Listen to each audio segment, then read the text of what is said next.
There's a moment, I think, that every child raised without parents remembers a quiet, invisible fracture in the world around them. It doesn't come with thunder or drama, just a slow, creeping awareness that you are different, that you do not belong the way other children do. Not because of anything you've done, but simply because you exist in a space that was never built to hold you. For me, it came on a Tuesday, the kind of day where nothing extraordinary happens, yet everything shifts. I don't remember what I said, or even who I said it to, but I remember the look on their face when they heard the flicker of impatience, the tightening of lips, the way their eyes shifted away like I had somehow stayed in the air between us. And in that instant, I understood. I had apologized again, for being there, for taking up space, for existing at all. It used to be automatic, those apologies. They slipped out before I could catch them, like breath-fogging glass on a winter morning. I'm sorry, I would say, for asking too many questions. I'm sorry for needing help. I'm sorry for forgetting my place. As if my very presence was an inconvenience that needed constant forgiveness.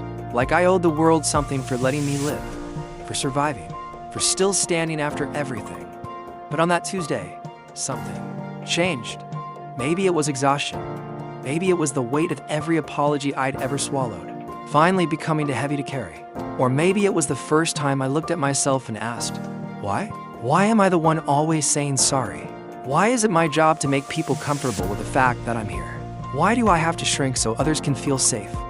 The truth is, I was never taught how to take up space in foster care. You learn early that survival means staying small. You become a ghost in someone else's house, careful not to leave fingerprints on the furniture or shadows on the walls. You watch for signs when a smile turns cold, when a voice tightens, when a door closes a little too hard. You read rooms like scripture, searching for clues on how to behave, how to disappear, how to survive another night. Apologies were my offering, my currency, my armor. If I could just be good enough, quiet enough, grateful enough, then maybe I wouldn't be sent back. Maybe I wouldn't be left again. But here's the thing about apologizing for your existence: it doesn't protect you. It doesn't keep you safe. It only teaches you how to fold yourself into smaller and smaller versions until there's almost nothing left. And I was tired. So damn tired. Tired of watching other kids laugh without worrying about whether their joy took up too much room. Tired of seeing families eat dinner together while I sat alone in silence. Tired of pretending I didn't need love, didn't crave connection, didn't ache for someone to see me not as a burden, not as a problem to solve, but as a person, a real, breathing, hurting, hoping human being. That day, I stopped apologizing, not because I suddenly felt strong, not because I had some grand revelation, but because I couldn't do it anymore. I couldn't carry the weight of everyone else's discomfort with my presence. I couldn't spend another second shrinking just to fit into spaces that weren't made for me. So I let go. I let go of the guilt, of the fear, of the belief that I had to earn the right to be here. And in that release, something cracked open inside me. Not pain though, there was plenty of that, but possibility. The possibility that maybe, just maybe, I wasn't broken. That maybe the world was the one missing something, not me. That maybe I wasn't supposed to apologize for being here, I was supposed to be here. Fully, unapologetically, even if it made people uncomfortable.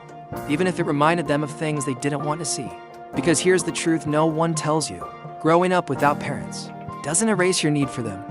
It doesn't stop the ache of absence or the hunger for belonging. It doesn't make you immune to loneliness or heartbreak. What it does is force you to grow up faster than you should. To learn how to navigate a world that often sees you as a statistic instead of a story. To build yourself from pieces that were never meant to fit together. I spent years trying to fix myself. Trying to be the good kid so people would forget I was different. Trying to pretend I didn't miss birthdays, or holidays, or the sound of someone calling my name with love instead of obligation. But the more I tried to disappear, the more I realized I wasn't the problem. The system was. The silence was. The way people looked away when I told them where I came from, that was the problem. So I stopped disappearing. I started speaking.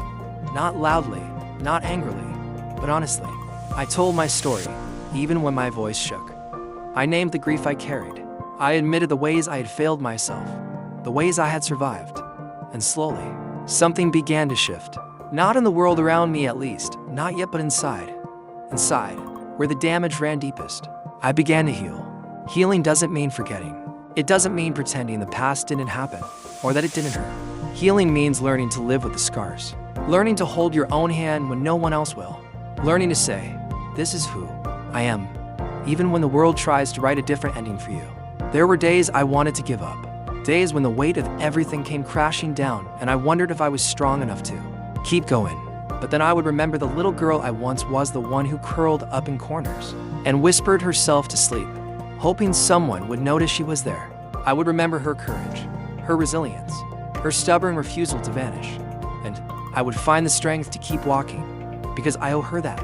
I owe every foster kid that chance to be seen, to be loved, to be believed in, even when the world doesn't offer those things freely.